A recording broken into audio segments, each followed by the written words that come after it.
92nd Street Y online media is made possible by the generous support of listeners like you. This program features Eudora Welty reading from her work. It was recorded on April 22nd, 1985, before a live audience at New York's 92nd Street Y. Thank you. Thank you very much.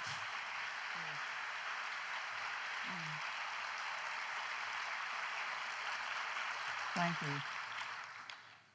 It's a great pleasure to be here, and I want to thank my dear and longtime friend, Bill Maxwell, for introducing me. It just makes everything right somehow. I hope this is all right with you. I'm going to spend the whole time on one story, so don't think that it's going to end and something new will happen. It's just this is a story that I like, and I very seldom read it because it is long. But I did want to do something special for this evening, so I thought I would read this story, which is called The Wide Net.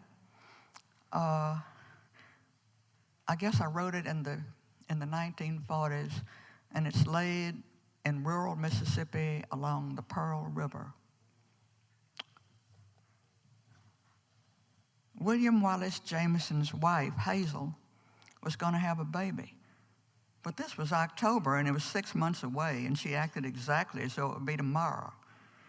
When he came in the room, she would not speak to him, but would look as straight at nothing as she could with her eyes glowing.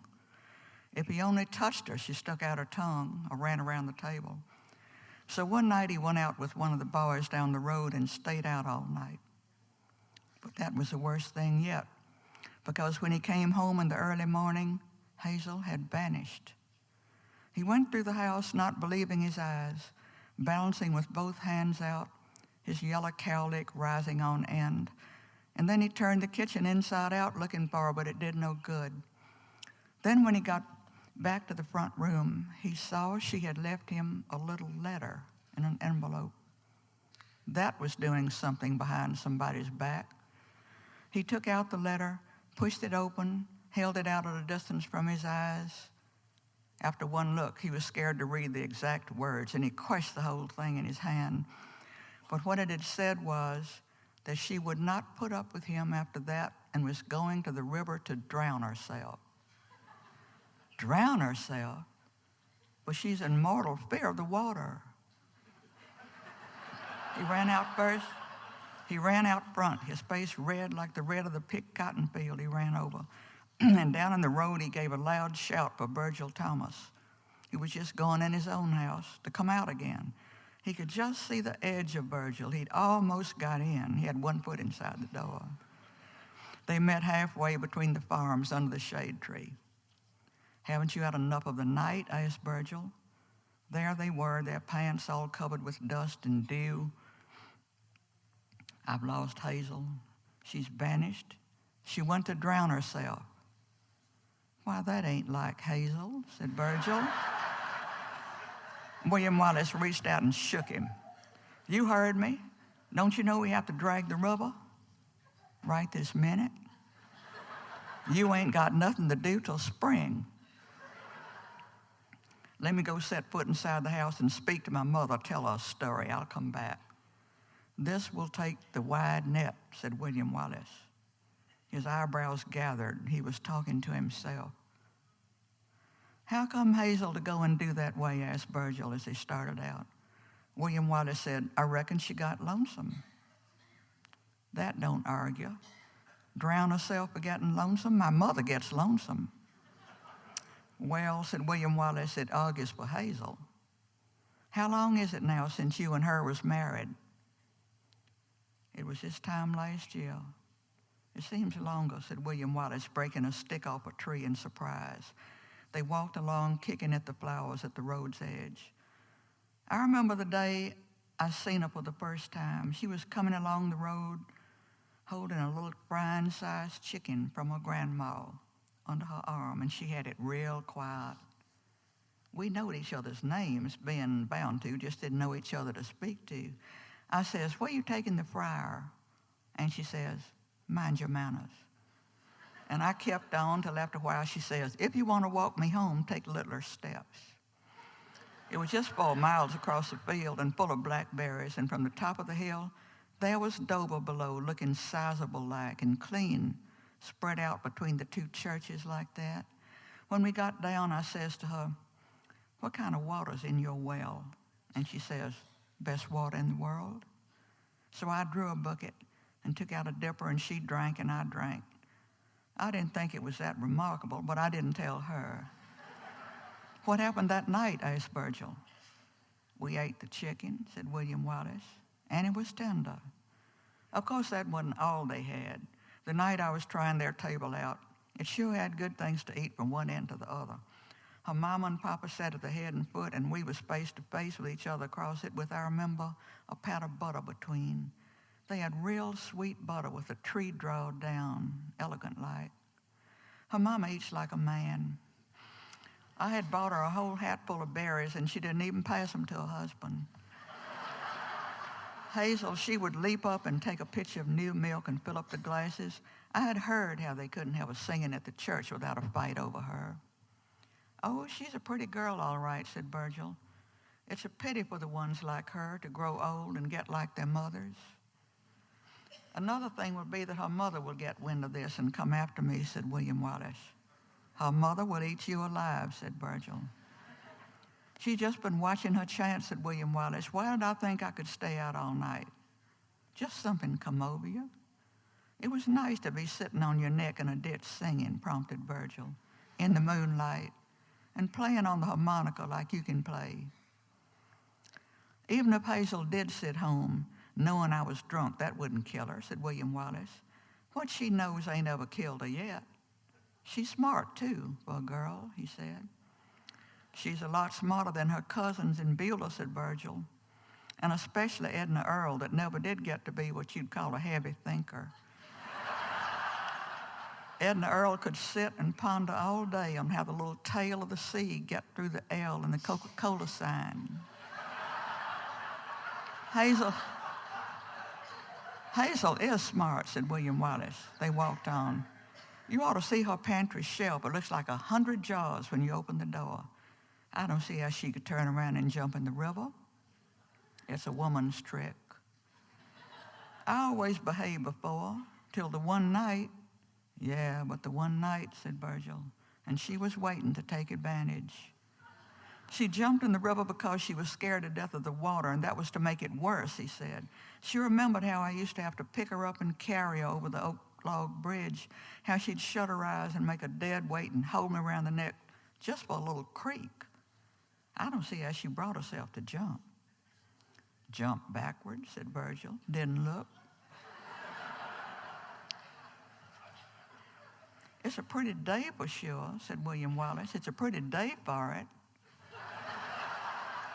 "I don't see a sign of her ever going along here," said Virgil. "Well," said William Wallace, "she wouldn't have dropped anything. I never saw a girl to leave less sign of where she'd been." "Not even a plum seed," said Virgil, kicking the grass. William Wallace, a descent of energy came down on him in the thick of the woods, and he ran at a rabbit and caught it in his hands. He laid a palm against its pushing heart. "Now, there now." "Let her go, William Wallace, let her go." Virgil, chewing on an elderberry whistle he had just made, stood at his shoulder. "What do you want with a live rabbit?" William Wallace squatted down and set the rabbit on the ground, but held it under his hand. It was a little old brown rabbit. It had not tried to move. "See there? Let her go. She can go if she wants to, but she don't want to." Gently he lifted his hand. The round eye was shining at him sideways in the green gloom. "Anybody can freeze a rabbit that wants to," said Virgil. Suddenly he gave a far-reaching blast on the whistle, and the rabbit went in a streak. "Was you out catching cottontails, or was you out catching your wife?" he said, taking the turn to the open fields. "I come along to keep you on the track." "Who'll we get now?" They stood on top of a hill, and William Wallace looked critically over the countryside. Any of the Malones? I was always scared of the Malones, said Virgil. Too many of them. This is my day with the net, and they'd have to watch out, said William Wallace. I reckon some Malones and the Doyles will be enough. The 6 Doyles and their dogs, and you and me, and 2 little colored boys is enough with just a few Malones. That ought to be enough, said Virgil, no matter what. I'll bring the Malones and you bring the Doyles, said William Wallace, and they separated at the spring. When William Wallace came back, he found Virgil with the 2 little Ripon boys waiting behind him, solemn little tow heads. As soon as he walked up, Grady, the one in front, lifted his hand to signal silence and caution to his brother Brucey, who began panning merrily and untrustworthily behind him. Brucey bent readily under William Wallace's hand pat and gave him a dreamy look out of the tops of his round eyes, which were pure green and white like clover tops. William Wallace gave him a nickel. Grady hung his head. His white hair lay in a little tail in the nape of his neck. Let's let them come, said Virgil. Well, they can come then, but if we keep letting everybody come, it's going to be too many, said William Wallace. They'll appreciate it, those little old boys, said Virgil. Brucey held up at arm's length a long red thread with a bent pin tied on the end. Grady's eyes, one bright with a sty, shone pleadingly under his white bangs, and he snapped his jaw and tried to speak. Their papa was drowned in Pearl River, said Virgil. Okay, they can come. There was a shout from the gully. Here come all the Malones, cried William Wallace. I asked 4 of them, but the rest of the family invited themselves. Did you ever see a time when they didn't, said Virgil. And yonder from the other direction comes the Doyles, still with biscuit crumbs on their cheeks, I bet. Now it's nothing to do but eat, as their mother said. If 2 little colored boys had come along now, or 1 big colored boy, said William Wallace. And the words were hardly out of his mouth when 2 little Negro boys came along, going somewhere, one behind the other, stepping high and gay in their overalls as though they waded in honeydew to the waist. Come here, boys. What's your names? Sam and Robbie Bell. Come along with us. We're going to drag this river. You hear that, Robbie Bell? Said Sam. They smiled. The Doyles came noiselessly. Their dogs made all the fuss. The Malones, 8 giants with great long black eyelashes, were already stamping the ground and pawing each other, ready to go. Everybody went up together to see Doc. Old Doc owned the wide net. He had a house on top of the hill, and he sat and looked out from a rocker on the front porch. Climb the hill and come in, he began to intone across the valley. Harvest over, slipped up on everybody, cotton's picked, gone to the gin, hay cut, molasses made around here. Big explosions over, supervisors elected. Some pleased, some not. We're hearing talk of war. Now what, he asked, for they had just arrived and stood gathered in front of the steps. If nobody's using your wide net, could we use it, asked William Wallace. You just used it a month ago, said Doc. It ain't your turn. Virgil jogged William Wallace's arm and cleared his throat. This time is kind of special, he said. We got reason to think William Wallace's wife, Hazel, is in the river, drowned. What reason have you got to think she's in the river drowned? Asked Doc. He took out his old pipe. I'm asking the husband. Because she's not in the house, said William Wallace. Of course, 1,000 different things could have happened to us, said Doc, and he lighted the pipe.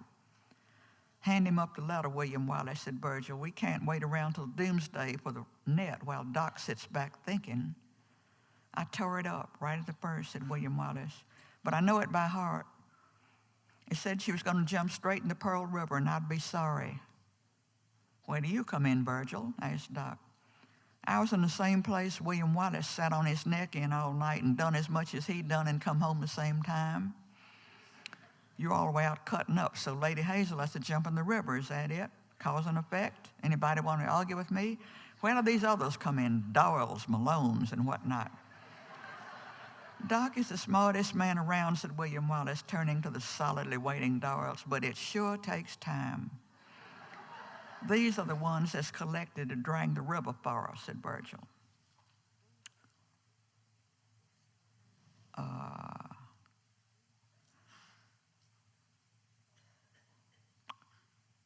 Well, they walked along for a while. William Wallace, I'm sorry, I've been cutting this. I can't find where. So they got the net. William Wallace, Doc clapped William Wallace on the back. But that turned into a scuffle and they fell to the ground. "Stop it or you can't have the net," said Doc. "You're scaring my wife's chickens."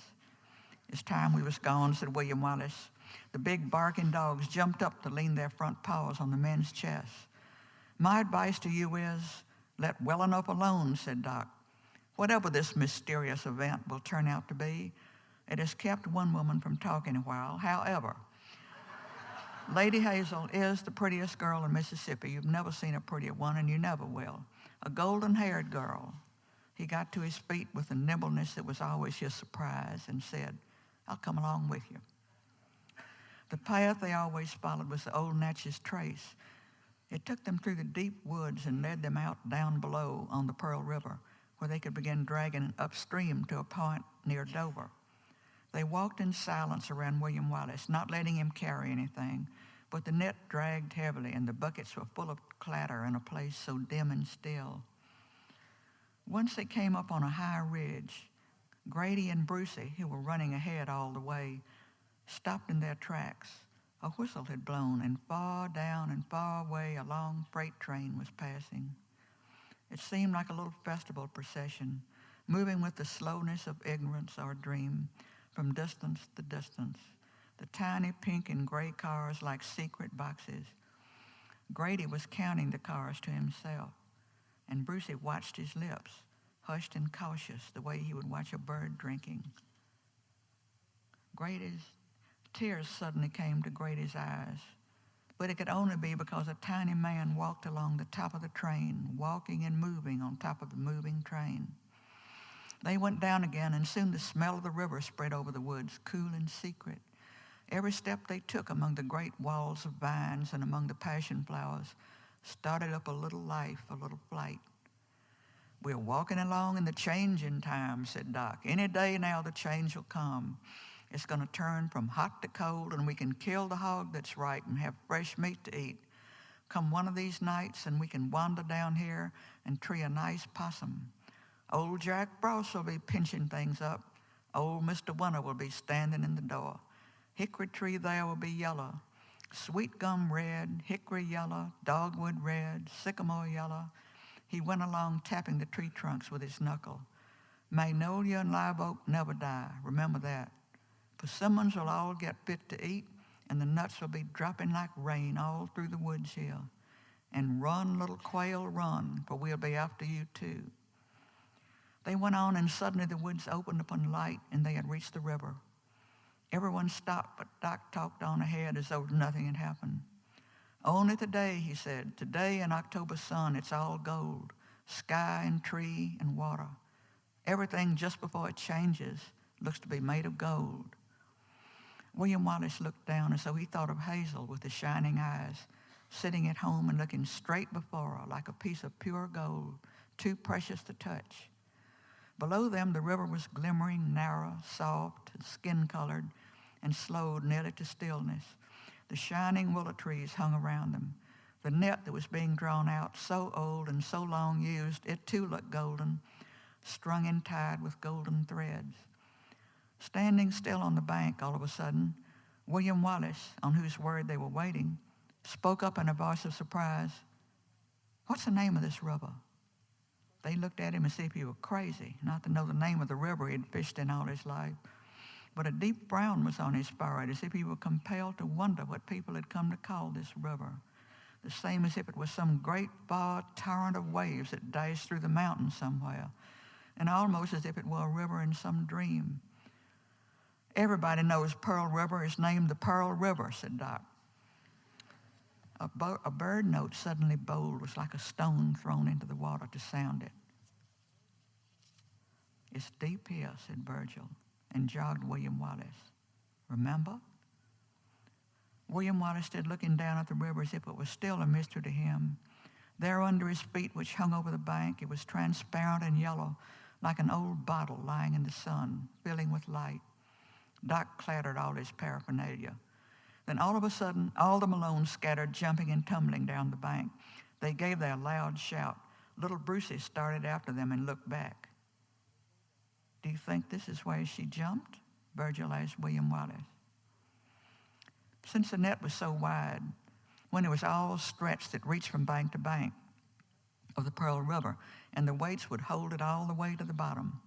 Jug-like sounds filled the air, splashes lifted in the sun, and the party began to move upstream. The Malones, with great groans, swam and pulled near the shore. The Doyles swam and pushed from behind, with Virgil to tell them how to do it best. Grady and Brucey, with his thread and pin, trotted along the sandbars, hauling buckets and lines. Sam and Robbie Bell, naked and bright, guided the old oilless rowboat that always drifted at the shore. And in it, sitting up tall with his hat on, was Doc. He went along without ever touching water and without ever taking his eyes off the net. William Wallace himself did everything, but most of the time he was out of sight, swimming about underwater or diving, and he had nothing to say anymore. The dogs chased up and down, in and out of the water and in and out of the woods. "Don't let her get too heavy, boys," Doc intoned regularly every few minutes, "and she won't let nothing through." "She won't let nothing through. She won't let nothing through," chanted Sam and Robbie Bell, one at his front and one at his back. The sandbars were pink or violet drifts ahead. Where the light fell on the river in a wandering from shore to shore, it was leaf-shaped spangles that trembled softly, while the dark of the river was calm. The willow trees leaned overhead under muscadine vines, and their trailing leaves hung like waterfalls in the morning air. Every time William Wallace took hold of a big eel that slipped the net, the Malones all yelled, "Wrestle with him, son." "Don't let her get too heavy, boys," said Doc. "This is hard on catfish," William Wallace said once. There were big and little fishes, dark and bright, that they caught, good ones and bad ones, the same old fish. "This is more shoes than I ever saw got together in any store," said Virgil, when they emptied the net to the bottom. "Get going," he shouted at the next breath. The little Rippins, who had stayed ahead in the woods, stayed ahead on the river. Brucey, leading them all, made small jumps and hops as he went. The winding river looked old sometimes when it ran wrinkled and deep under high banks where the roots of trees hung down, and sometimes it seemed to be only a young creek shining with the colors of wildflowers. Sometimes sandbars in the shapes of fishes lay nose to nose across without the track of even a bird. "Here come some alligators," said Virgil. "Let's let them by." They drew out on the shady side of the water, and 3 big alligators and 4 middle-sized ones went by, taking their own time. "Look at their great big old teeth," called a shrill voice. It was Grady making his only outcry, and the alligators were not showing their teeth at all. "They're better to eat folks with," said Doc from his boat, looking at him severely. "Doc, you are bound to declare all you know," said Virgil. "Get going." When they started off again, the first thing they caught in the net was the baby alligator. "That's just what we wanted," cried the Malones. They set the little alligator down on a sandbar, and he squatted perfectly still. They could hardly tell when it was he started to move.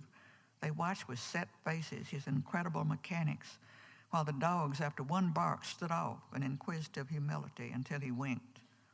"He's ours," shouted all the Malones. "We're taking him home with us." "He ain't nothing but a little old baby," said William Wallace. "What are you going to do with him?" asked Virgil. "Keep him." "I'd be more careful what I took out of this net," said Doc. "Tie him up and throw him in the bucket," the Malones were saying to each other, while Doc was saying, "Don't come running to me and ask me what to do when he gets big." They kept catching more and more fish as if there was no end in sight. "Look, a string of ladies' beads," said Virgil, "but not anybody's we know." "Here's Sam and Robbie Bell." Sam wore them around his head with a knot over his forehead and loops around his ears, and Robbie Bell walked behind and stared at them. In a shadowy place, something white flew up. It was a heron, and it went away over the dark treetops. William Wallace followed it with his eyes, and Brucey clapped his hands. But Virgil gave a sigh, as if he knew that when you go looking For what is lost, everything is a sign. An eel slid out of the net. "Wrestle with him, son," yelled the Malones. They swam like fiends. "The Malones are in it for the fish," said Virgil.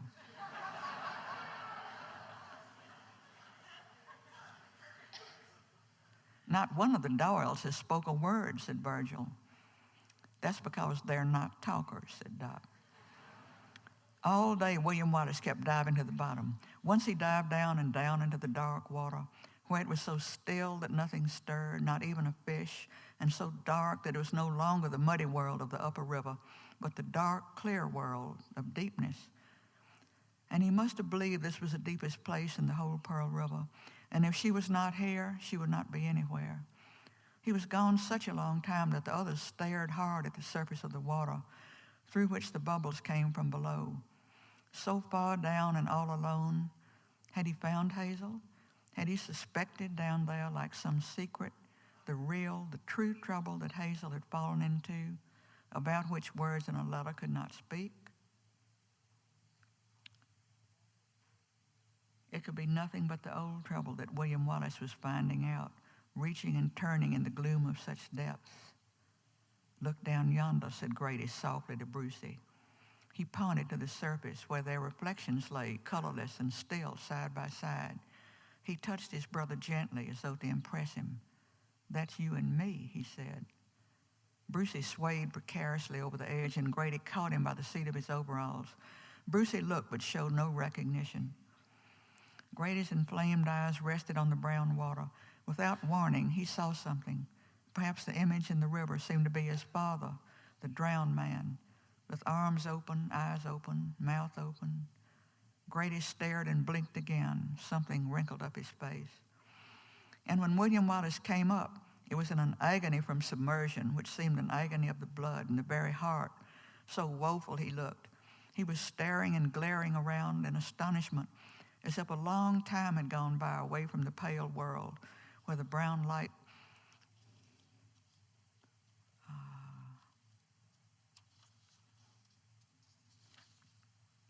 of the sun and the river and the little party watching trembled before his eyes. "What did you bring up?" somebody called. Was it Virgil? One of his hands was holding fast to a little green ribbon of plant, root and all. He looked at it and then suddenly let it go. It was afternoon. The trees spread softly, the clouds hung wet and tinted. A buzzard turned, a few slow wheels in the sky, and drifted upwards. The dogs promenaded the banks. "It's time we ate fish," said Virgil. On a wide sandbar, they dragged up the hall and built a fire. Then for a long time, among clouds of odors and smoke, all half naked except Doc, they cooked and ate catfish.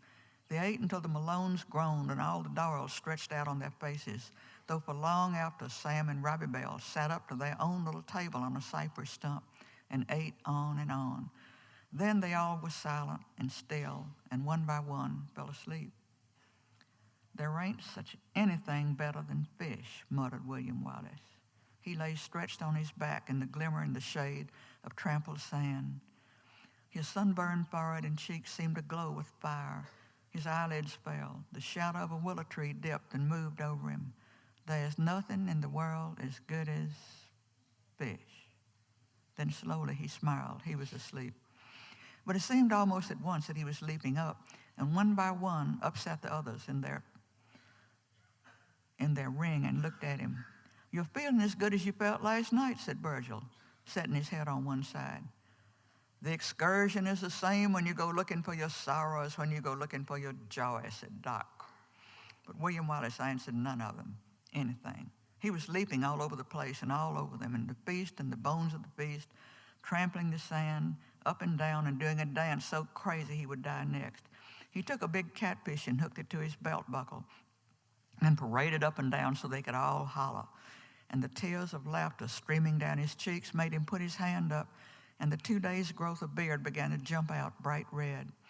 But all of a sudden, there was an even louder cry, something almost like a cheer from everybody at once, and all pointed fingers moved from William Wallace to the river. In the center of 3 light gold rings across the deepest part of the water, was lifted first an old hoary head. It has whiskers, a voice cried. And then, in an undulation, loop after loop and hump after hump of a long, dark body, until there were a dozen rings of ripples, one behind the other, stretching all across the river like a necklace. "The king of the snakes," cried all the Malones at once in high tenor voices. "The king of the snakes," intoned old Doc in his profound bass. He looked you in the eye. William Wallace stared back at the king of the snakes with all his might. It was Brucey that darted forward, dangling his little thread and the pin tied to it, going toward the water. "That's the king of the snakes," cried Grady, who always looked after him. Then the snake went down. The little boy stopped with one leg in the air, spun around on the other, and sank to the ground. "Get up," Grady whispered. "It was just the king of the snakes." He went off whistling. "Get up. It wasn't a thing but the king of the snakes." Bruce's green eyes opened and his tongue darted out, and he sprang up. His feet were heavy, his head light, and he rose like a bubble coming to the surface. Then thunder like a stone loosened, rolled down the bank. They all stood unwilling on the sandbar, holding to the net. In the eastern sky were the familiar castles and the round towers to which they were used, gray, pink, and blue, growing darker and filling with thunder. Lightning flickered in the sun along their thick walls. Next, all the color left the world. The goldenness of everything was like a memory. The thick, heavy trees on the other side of the river were brushed with mile-long streaks of silver, and a wind touched each man on the forehead. At the same time, there was a long roll of thunder that began behind them, came up and down mountains and valleys of air, passed over their heads, and left them listening still. With a small, near noise, a mockingbird followed it, the little white bars of its body flashing over in the willow trees. "We're here for a storm now," Virgil said. "We'll have to stay till it's over." They retreated a little, and hard drops fell in the leathery leaves at their shoulders and about their heads. "Magnolia's the loudest tree there is in a storm," said Doc. Then the light changed the water, until all about them the woods and the rising wind seemed to grow taller and blow inward together, and suddenly turn dark. The rain struck heavily. A huge tail seemed to lash through the air, and the river broke in a wound of silver. In silence, the party crouched and stooped beside the trunk of the great tree, which in the push of the storm rose full of a fragrance and unyielding weight. Where they all stared, past their tree was another tree, and beyond that another and another, all the way down the bank of the river, all towering and darkened in the storm. "The outside world is full of endurance," said Doc, "full of endurance." Robbie Bell and Sam squatted down low and embraced each other from the start. "Runs in our family to get struck by lightning," said Robbie Bell. "Lightning drawed a pitchfork right on our grandpappy's cheek, stayed till he died. Pappy got struck by some bolts of lightning and was dead 3 days, dead as that there axe." There was a succession of glares and crashes. "This one's going to be either me or you," said Sam. "Here come a little bug. If you go to the left, be me, and to the right, be you." But at the next flare, a big tree on the hill seemed to turn into fire before their eyes. Every branch, twig, and leaf, and a purple cloud hung over it. "Did you hear that crack?" asked Robbie Bell. "That way it's bones." "Why do you little color boys talk so much?" said Doc. "Nobody's profiting by this information." We always talks this much," said Sam, "but now everybody's so quiet they hears us." The great trees, split and on fire, fell roaring to earth. Just at its moment of falling, a tree like it on the opposite bank split wide open and fell in 2 parts. "Hope there ain't going to be no balls of fire come rolling over the water and fry all the fishes with their scales on," said Robbie Bell. The water in the river filled with sudden currents and whirlpools. The willow trees bent almost to its surface, bowing one after another down the bank. A great curtain of wet leaves was borne along before a blast of wind, and every human being was covered. "Now us got scales," wailed Sam. "Us is the fishes." "Hush up, little old colored children," said Virgil. "This isn't the way to act when somebody takes you out to drag a river."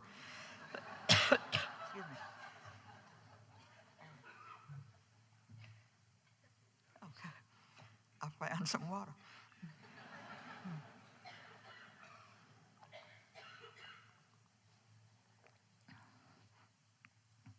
Poor drowned lady's ghost. I bet it's scarier than us, said Sam. All I hoping is us don't find us, screamed Robbie Bell. William Wallace bent down and knocked their heads together.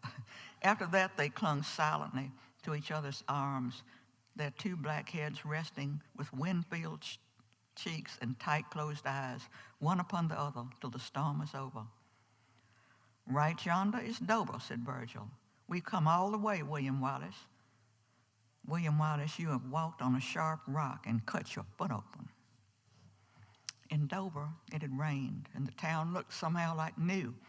The wavy heat of late afternoon came down from the water tank and fell over everything like shiny mosquito netting. At the wide place where the road was paved and patched with tar, it seemed newly embedded with Coca-Cola tops. The old circus posters on the store were nearly gone, only bits, the snowflakes of white horses clinging to its side. Morning glory vines started almost visibly to grow over the roofs and cling round the tires of the railroad track, where blue jays lighted on the rails, and umbrella chinaberry trees hung heavily over the whole town, dripping intermittently upon tin roofs. Each with his counted fish on a string, the members of the river dragging party walked through the town. They went toward the town well, and there was Hazel's mother's house, but no sign of her yet coming out. They all drank a dipper of the water, and still there was not a soul on the street. Even the bench in front of the store was empty, except for a little corn-shuck doll.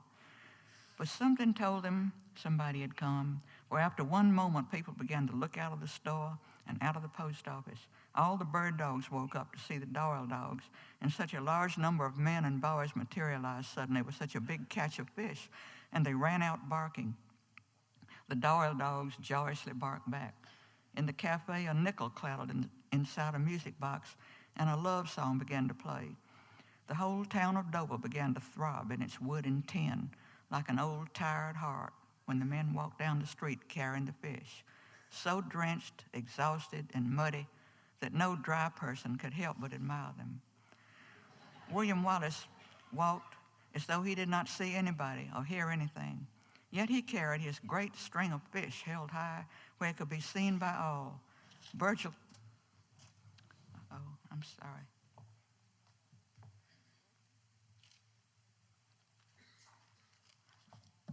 came next, imitating William Wallace exactly. Then the modest Doyles, crowded by the Malones, who were holding up their alligator, tossing it in the air even, like a father tossing his child. Following behind strolled Doc with Sam and Robbie Bell still chanting in his wake. In and out of the whole line, Grady and Brucey jerked about, Grady with his head ducked, still as a rod. He walked with a springy limp. It made him look forever angry and unapproachable. Under his breath, he was whispering, "Sty, sty, get out of my eye and get on somebody passing by." He traveled on with narrowed shoulders and kept his eye unerringly upon his little brother, wary and at the same time proud. Brucey, making a twanging noise with his lips, had shot forth again, and he was darting everywhere at once, delighted and tantalized, running in circles around William Wallace, pointing to his fish. A frown of pleasure, like the print of a bird's foot, was stamped between his faint brows, and he trotted in some unknown realm of delight.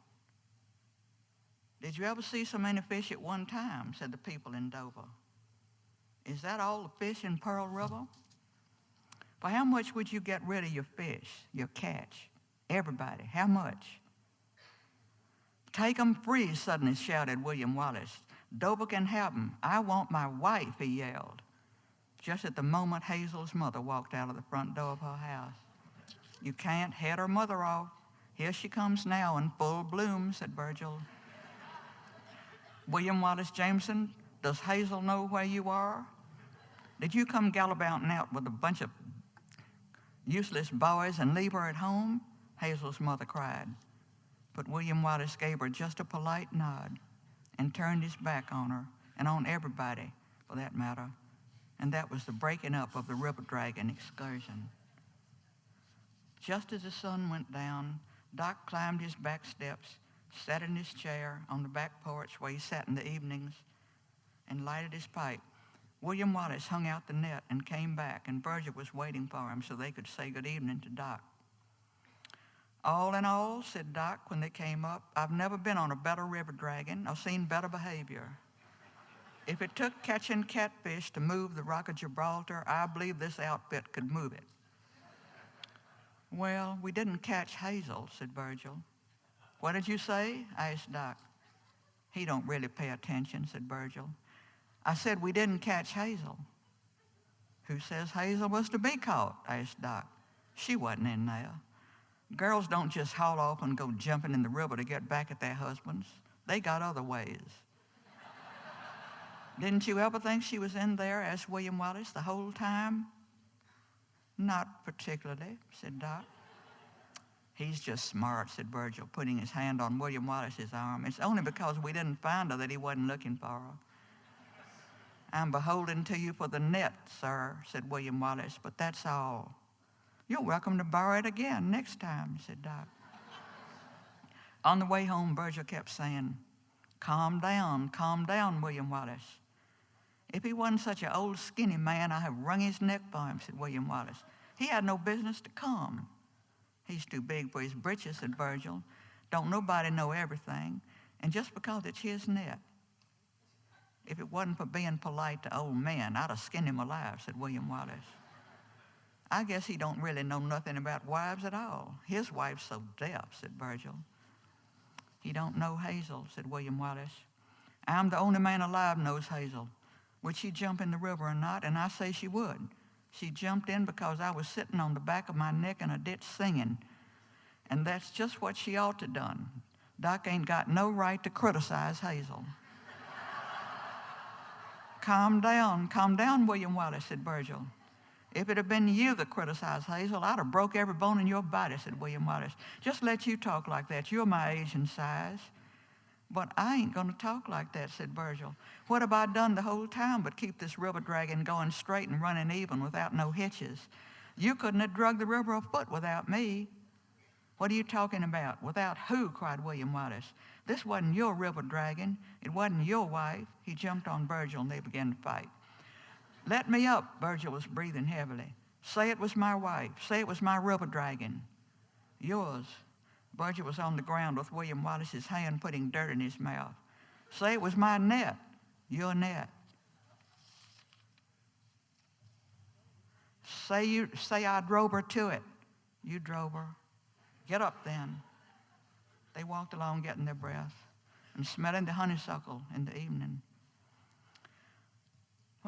Then Virgil told William Wallace good night and went into his own house, and the door shut on him. When he got to his house, William Wallace saw, to his surprise, that it had not rained at all. But there, curved over the roof, was something he had never seen before as long as he could remember, a rainbow at night. In the light of the moon, which had risen again, it looked small and of gauzy material, like a lady's summer dress, a faint veil through which the stars showed. He went up on the porch and entered the door, and all exhausted, he had walked through the front room and into the kitchen when he heard his name called. After a moment, he smiled, as if no matter what he might have hoped for in his wildest heart, it was better than that to hear his name called out in the house. Then she opened the bedroom door with the lamp in her hand, and there she stood. She was not changed a bit. How do you feel? He said. I feel pretty good. Not too good, Hazel said, looking mysterious. I cut my foot, said William Wallace, taking his shoe off so she could see the blood. How in the world did you do that? She cried with a step back. Dragging the river. But it don't hurt any longer. You ought to have been more careful, she said. Supper's ready, and I wondered if you'd ever come home. Or it will be last night all over again. Go and make yourself fit to be seen, she said, and ran away from him. After supper, they sat on the front steps a while. Where were you this morning when I came in? Asked William Wallace, when they were ready to go in the house. I was hiding, she said. I was still writing on the letter, and then you tore it up. Did you watch me while I was reading it? Yes, and you could have put out your hand and touched me. I was so close. I was just behind the pantry door. But he bit his lip and gave her a little patting slap and pulled her to him and spanked her. Do you think you'll do it again? He asked. I'll tell my mother on you for this. Will you do it again? No, she cried. Then pick yourself up off my knee. It was just as if he had chased her and captured her again. She lay smiling in the crook of his arm. It was the same as any other chase in the end. I will do it again if I get ready, she said. Next time will be different, too.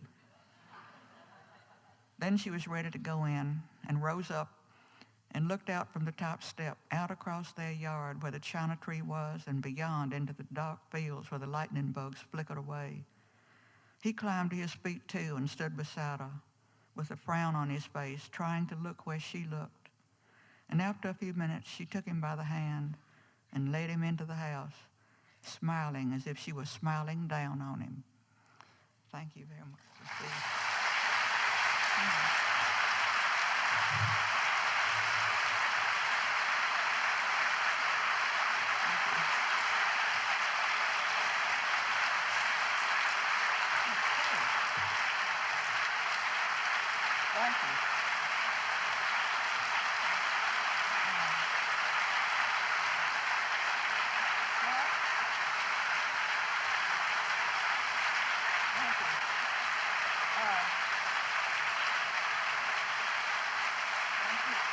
Thank you very much.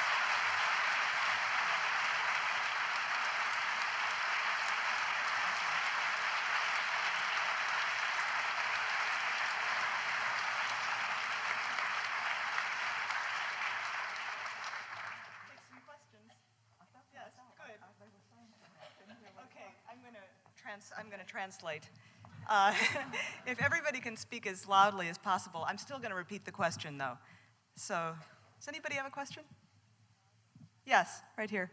I enjoyed Circe very much. Could you tell us a little bit about how you came to write Circe? I wrote it at a time when I went to Europe, and I was going along in a boat along the islands where Circe had been. And, of course, I was thinking about the myths and everything like that. But what occurred to me is how it would be like to write it in the first person, because it was impossible to imagine a woman who was not mortal and did not have a human heart, who didn't know how to do anything but last forever, and that everything would be taken away from her in the way of her true emotional conception of things. And that was what was so hard for her. She could do all kinds of magic and turn people into swine and one thing and another. But she couldn't feel that she and a man could ever really love each other or something. I just thought, just a little trick. I just thought I would try to write a little thing to see what that would be like. It was just an experiment. But I thought of it when I passed all those islands out there in the Mediterranean off the coast of Naples and near Sicily and so on, where Ulysses had wrecked himself. I don't know. Yes, right here. If you had to become a writer, what other professions would you have chosen? Did you hear that? I have no idea. The only thing I can think of I would have done if I hadn't been a writer was just to keep on reading, because I love to read and I love stories. I don't know. And looking around, anybody else have a question? Yes, right here.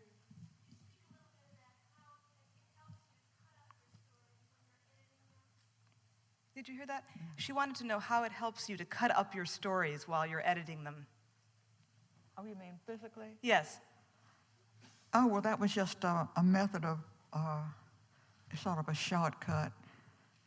Instead of scratching out everything and recopying the page, I would just cut it out, what I wanted to keep, and then pin the pieces I wanted to keep together.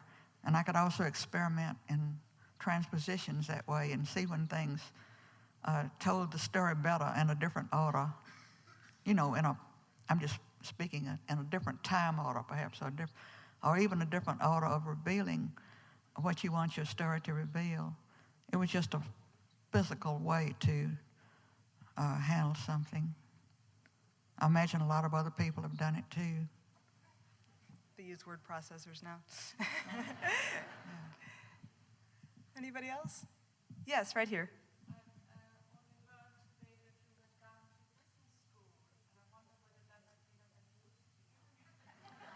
You wondered if what? She says that she just learned today that you'd gone to business school and wonders if that had been of use to you. Sure, because I was trying to get a way to earn my living so I could write. It was something I knew I'd have to write on the side. I mean, get a paying job of some kind to support myself. And I thought I could do it in business. It wouldn't be as hard as if I tried to be a teacher, and that I could write on the side. That fell through because the Depression came and there was no more jobs. But it was right. My father told me that I'd have to I couldn't expect to support myself as a writer, and I would have to plan things, you know, in a sensible way. And that was my effort. Also, it gave me a year in New York. I went to, yeah. Yes, right back there. What is it about the South that makes it possible for you to ever forsake living for any length of time? The question is, what is it about the South that makes it impossible for you to foresee leaving it for any great length of time? Oh, I leave it when I want to. It is my base and my home. I mean, I'm sure that's what you meant. Memphis, so my whole family keeps returning to Memphis after 2 and 3 year stints elsewhere, and we can't ever seem to break away. Yeah, well, I don't really want to break away. I love the South, but I also like other places, and I do home toward that way. I have, you know, my roots are there, and my family and friends are there, and it's comfortable, and I love to travel, but I don't want to feel at loose ends. You know, I don't want to be on the loose. So I like to have home to go back to. But that's a personal thing. I do think that's true because when I go to colleges to work like this sometimes, inevitably I'm visited by young people who say, I just came to speak to you because I'm from Tennessee. I just want to say hello, I'm from Virginia. It's just out of kindness. Either they are homesick or they want to make me homesick. I don't know. It's true. There's a kind of camaraderie, I think. I value that. Mm. Yes, Susan.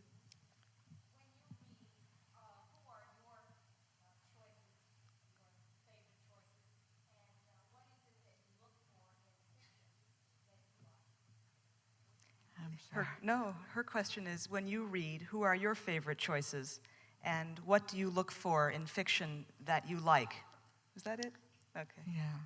Well, I don't have any kind of directed reading. I read purely for pleasure, so it could vary a great deal. But I love fiction most, and I like the kind of fiction that stirs my imagination, no matter what period in time it comes.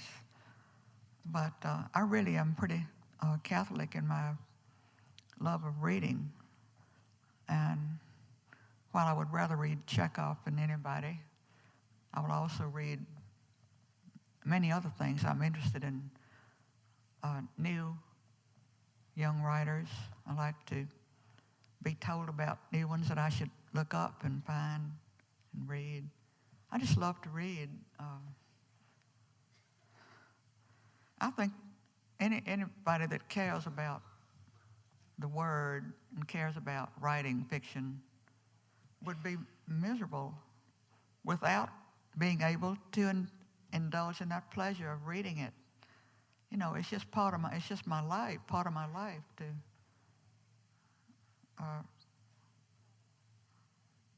to have that. So I can't,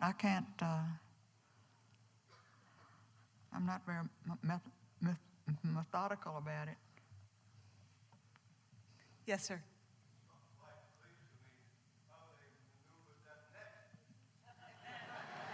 What? He said, I think he said, it suddenly occurs to me how they maneuvered that net. I'm sorry, it wasn't clear to him how they maneuvered that net.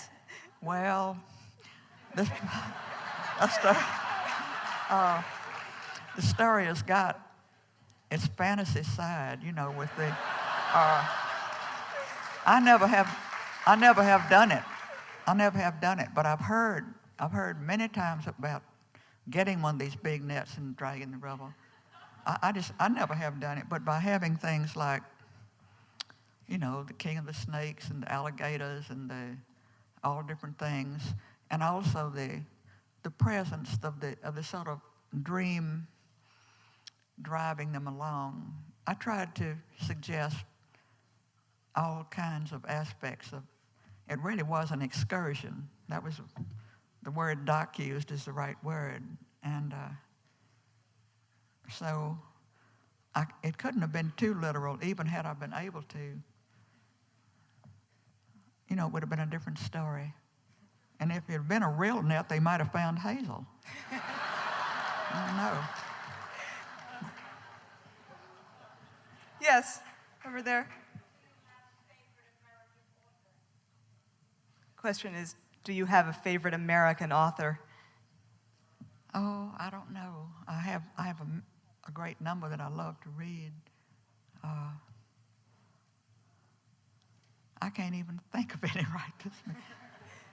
There's one right here in the audience. You saw him earlier, named William Maxwell. He's right here. And there are probably others here that I do.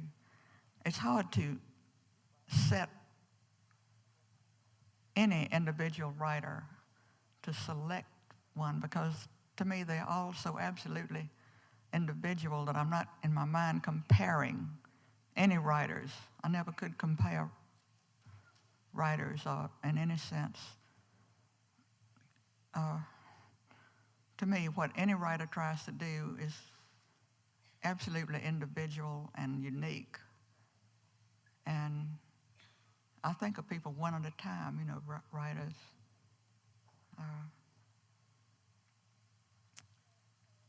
One more? Yes, right here. No, I'm sorry. We'll get you next. We'll have one more after that. Okay.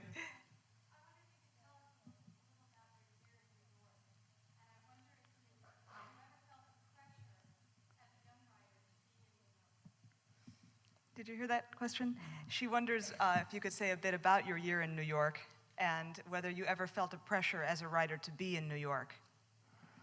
I never felt any pressure except for myself, I guess.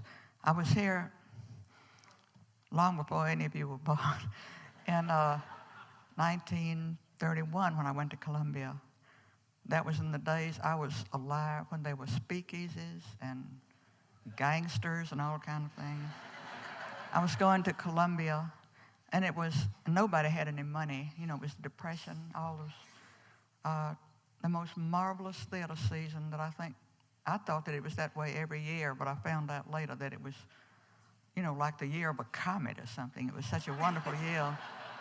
And since I was taking a business course, I didn't have to study. So I would just, all my friends were getting masters in English, and they had to work, but I went to town and got the theater tickets. So we had a wonderful time, and it just opened the world to me. It was learning the museums and the concert halls, and also they were still having vaudeville. And went there in the mornings while my friends were still in class and saw, Jack Benny, Fred Allen, Ed Wynn, all those people, Jimmy Durant. I was always crazy about the theater. So it was wonderful. I did want to stay, but it would have been the end of me probably as a writer because my material was in Jackson, where I live. I learned that eventually. I promised someone back there. Yes? As you get older, you look back on your writing from your younger years. Do you see more and more of yourself in the old characters, the older characters just when you were younger? Do you feel any more connection to them? Either God? I didn't get all that. I think he wonders whether, as you look back over your work, whether you feel a closer connection to the earlier work or the later work, the characters in the earlier. No, I often read from the earlier work because it's the only brief forms of the stories. Most of them, I read them because they are readable and they are often in much dialogue and action. No, each book I write seems to me the only one, I think all writers must feel that. Whatever they're working at, they put everything they've got into that work, just as if you could go around and fill a whole lot of vessels on a table. Fill each one, it's to itself. But you always have, more left to put in the next one, God willing. Now suddenly, I like short stories, but I got to write longer ones. And that's just the direction it took. I had to keep following that. okay, the very last. Yes, right here.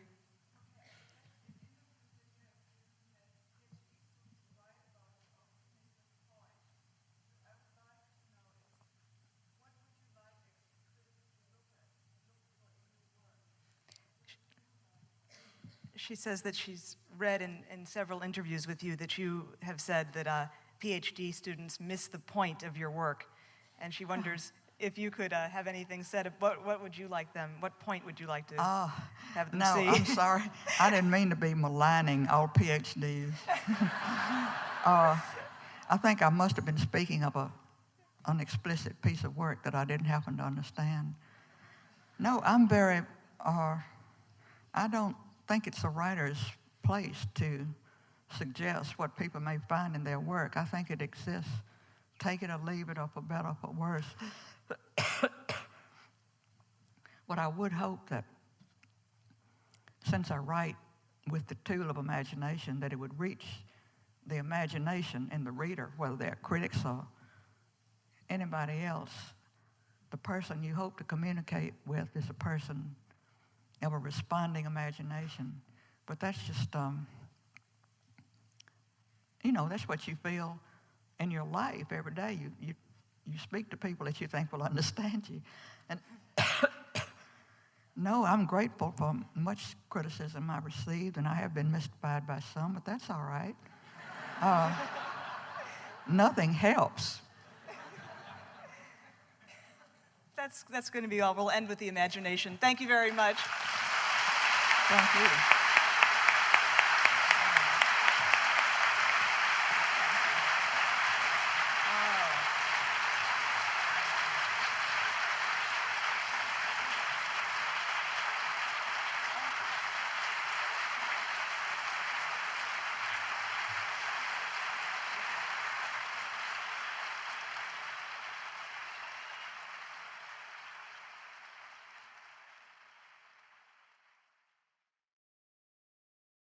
Thanks for listening.